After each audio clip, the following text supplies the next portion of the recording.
uchun hurmatli mijozlar, bugungi seminarimizni asosiy mavzusi aloqa bandligi produktlardan biri yoshlar krediti.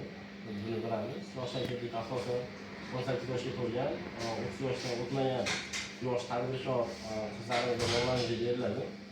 Bu kreditning asosiy maqsadi yosh tadbirkorlarni rivojlantirish, ularda o'sha yetarli sharoitlar bilan ta'minlash hamda O'zbekistonda yangi ish o'rinlarini yaratishdan iborat.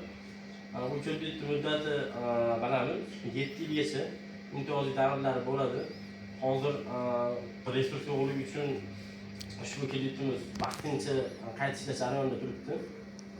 Xudo xohlasa ochilish jarayonida va uni ma'lum bir shartlari, summasi bilamiz. Yangi qarordan keyin 100 milliondan 300 millionga ko'tarish, shu jarayonlarga o'zgartirish kiritilayotgani uchun ochiq chiqmay turibdi.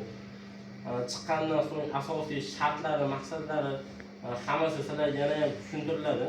Lekin hozirgi o'rinda agar qiziqish bildiradigan yoshlar bo'lsa, o'zlaringiz biznes rejalaringiz bilan kelsalar, bevosita sizlarga maslahatlar berib, yo'llar ko'rsatishimiz mumkin.